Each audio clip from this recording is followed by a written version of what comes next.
Right now, when our player jumps and breaks a brick, you'll get a particle system that appears and shows the particles, but then it never actually clears itself out or goes away. So this is fine if I've got a single brick, but if I added hundreds of bricks and destroy them all, my hierarchy is eventually going to get filled up with a bunch of different particle systems that are no longer running. And that doesn't seem like a good idea. It seems like something that we should definitely clean up. We want to keep the hierarchy clear and cleaned up of all these objects so that we don't have to traverse through them. It'll speed up the game just a little bit, but also make it a lot easier for us to manage things. So what we're going to do now is a small challenge. What I'd like you to do is write a single script, a simple script for your brick particles that will destroy them when they're done playing their particles. Now, there are multiple ways that you can go about this. I'll show you my simplest solution right after we go through what the actual challenge is. But I'd like you to come up with a solution that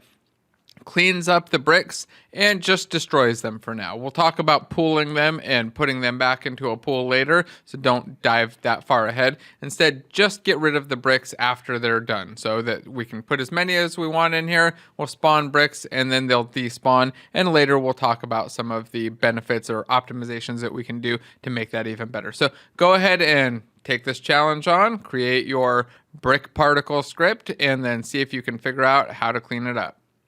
All right, I'll assume that you've either gone through it now or decided not to and just want to see the solution. So we're going to right click, create a new C# script. And I'm going to call this brick particles. Let's fix my caps lock there, brick particles. And then I'm going to assign it to my actual brick particles. So I'll go find my brick particles,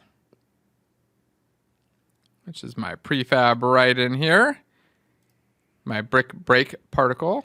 And then we'll assign it. So I've got my brick particles script, and it's now attached to my brick particles. I'll open up that script, and what we want to do is destroy this object after some amount of time. So in the start method, I'll just say destroy.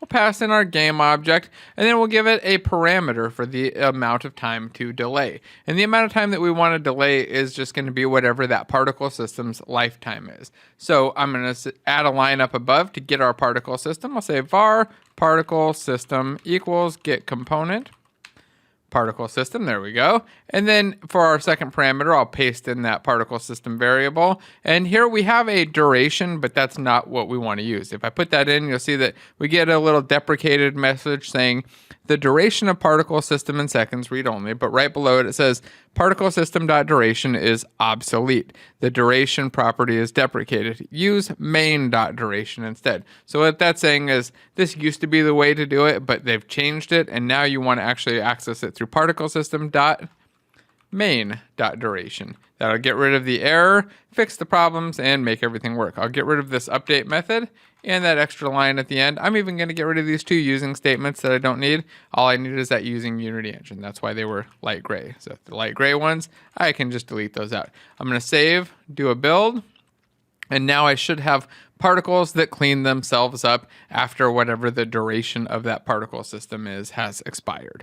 So let's go check that out and see if that's the case. I should now be able to, well, let's duplicate my brick. Let's put two bricks here side by side, go break them both and make sure that I end up with no particle systems in my scene after the 0.75 or 1 second or whatever it was that I set my thing to. There we go. Looks good. My particle systems are self-destroying. So let's go back into plastic, make sure that I've saved my scene. I've got my second brick here. So we made particles or brick particles self-destruct. Now you might be wondering, should we make this more generic for other particles?